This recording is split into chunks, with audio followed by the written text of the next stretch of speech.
पिछले जन्म या इस जन्म में अगर किसी ने यम का पालन नहीं किया है, यानी एक उदाहरण के तौर पर समझ सकते हैं, अगर पिछले जन्म या इस जन्म में किसी ने हिंसा की है तो उसे पाइल्स का रोग होगा ही होगा। तो आइए देखते हैं कैसे।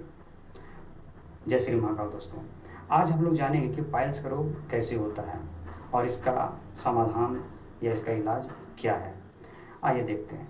जन्म कुंडली के अनुसार अगर जानें और समझें तो जन्म कुंडली के 8वें घर में अगर मंगल हो, केतु हो और उस पर शनि की क्रूर दृष्टि पड़ रही हो तो जातक को पाइल्स का रोग होता है।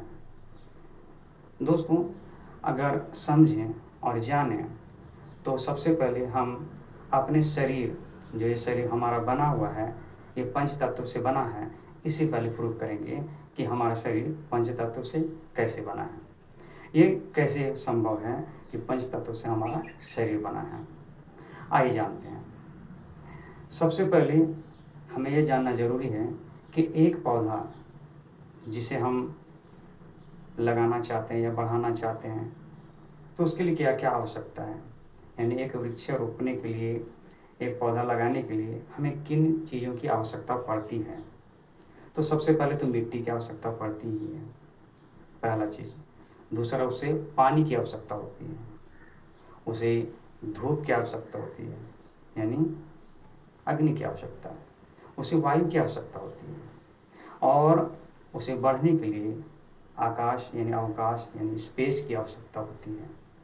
और जब यह पौधा बड़ा होता है तो अपने अंदर ये फल जो बनाता है वह हमारे लिए उपयोगी होता है, जिसे हम भोजन करते हैं और इसी भोजन को प्राप्त कर, इसको खाकर हमारा शरीर बनता है।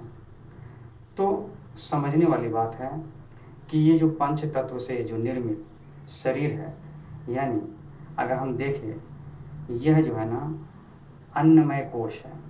अन्नमय कोश यानी मैंने जो बताया, अभी ये बताया कि यह जो शरीर है पंच तत्व से बना है। तो डायरेक्टली कैसे, इसको समझने के लिए एक पौधे को उदाहरण से हमने समझा कि वह कैसे तैयार होता है, और जब वह तैयार होता है तो उसमें अंतिम चरण फल का होता है, और जब फल आता है तो उसे हम भोजन के रूप में ग्रहण करते हैं और अपने आप को स्टेबल कर सकते हैं, अपने शरीर को स्वस्थ रख सकते हैं, और इस शरीर का निर्माण भी इसी तरह से होता है।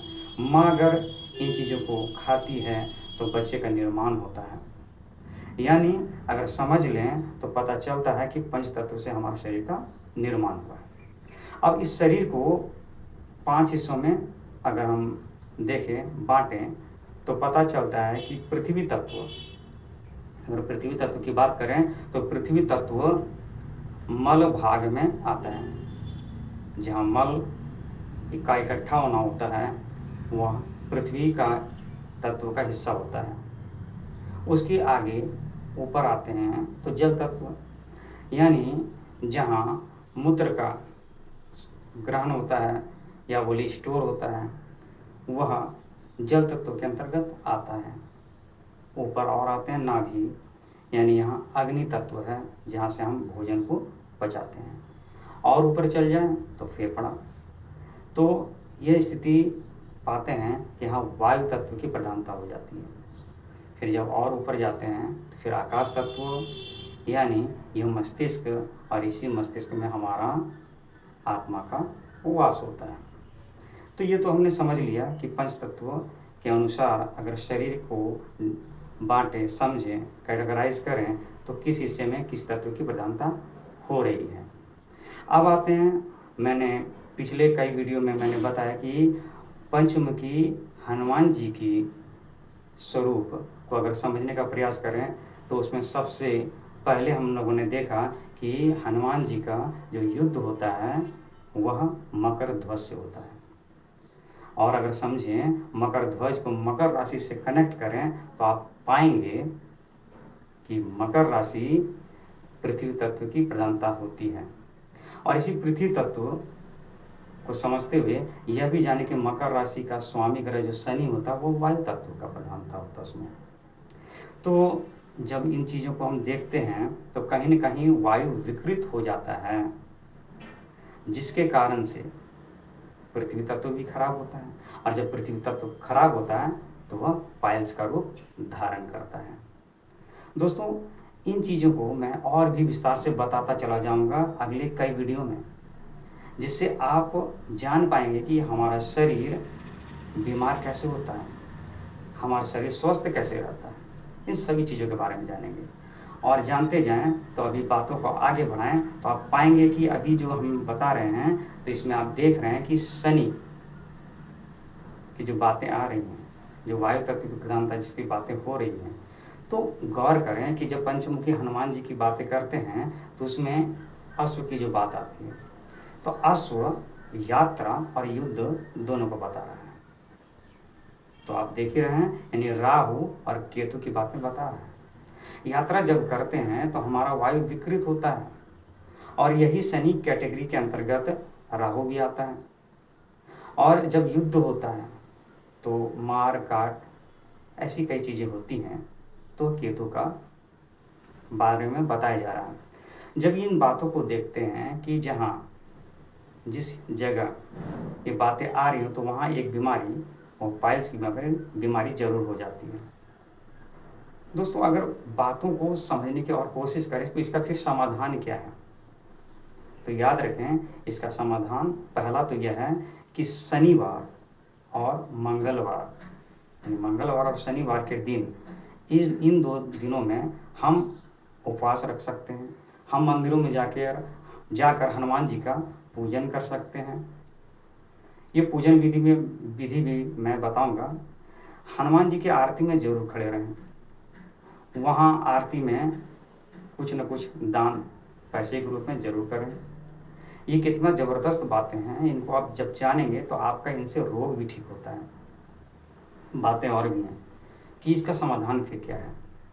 समाधान में अगर हम देखें तो शनि जो काले रंग का प्रतीक भी होता है, तो द्राक्षा जिसे सूखा अंगूर, काला अंगूर भी कहते हैं, द्राक्षा में आता है, तो उसको क्या करना है, रात को फूलने के लिए दे देना है। सुबह खाली पेट में उसको रोज चबा चबा कर खाना है, उनके बीजों को हटाकर, तो इससे पाइल्स का रोग खत्म होता है।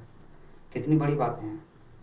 बातें अगर गहरी हो और समझने का और प्रयास करें तो मकर राशि का स्वामी ग्रह तो हमने जान ही लिया कि वह शनि है।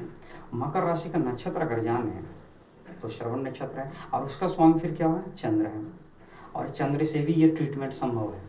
तो चंद्र का प्रतीक में मूली आता है, जो सफ़ेद सिर्फ हिस्सा होता है, हरा हिस्सा को छोड़ देना है, जो ज़मीन के अंदर रहता है, और ज़मीन के अंदर यानी गुप्त, ठीक है ना, जिसको 8वां घर भी कहते हैं, गुप्त। उसको क्या करना है, उसको रात को बिल्कुल धोकर रख लेना है, पहले 1 दिन पहले ही लाना है, और उसको सुबह में उसका जूस निकालना है, सुबह जूस निकाल कर उसको पीना है।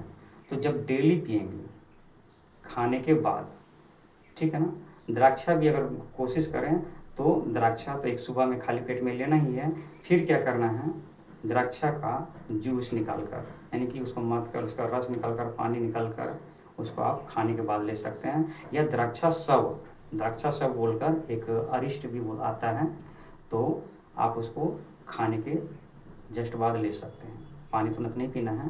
तो आप देखेंगे कि इससे पाइल्स का रोग ठीक होता है। तो कितनी गहन बातें हैं दोस्तों, कितनी बड़ी बातें हैं। मैंने जो अश्व का उदाहरण दिया कि यात्रा और युद्ध, तो इसमें समझने वाली बात है कि जो लोग ज़्यादा यात्रा करते हैं उन्हें पाइल्स का रोग हो जाता है, क्योंकि उनका वायु विकृत हो जाता है। जो लोग हिंसा करते हैं, युद्ध की जो बातें करने में, तो जब इन बातों को जब समझने का प्रयास करते हैं तो पता चलता है कि जब हिंसा होती है, जब बेवजह की यात्राएं होती हैं, तो फिर क्या होता है, आप देखेंगे पाइल्स का रोग होता है। तो ये है दोस्तों इसका समाधान। आप इन चीज़ों को गहराई से जानें और समझें। मैं इन चीज़ों को और गहराई से बताता चला जाऊंगा, क्योंकि पाइल्स का ट्रीटमेंट सिर्फ यही नहीं रुकता। मैं ऐसी कई चीज़ों के बारे में और बताऊंगा, जिसको जानकर आप बिल्कुल दंग रह जाएंगे कि किस प्रकार से हमारे देवी देवताओं में ही इन चीज़ों का उपाय छिपा है। तो ऐसे उपाय को जानने के लिए लगातार बने रहें। तब तक के लिए नमस्कार। जय श्री महाकाल दोस्तों।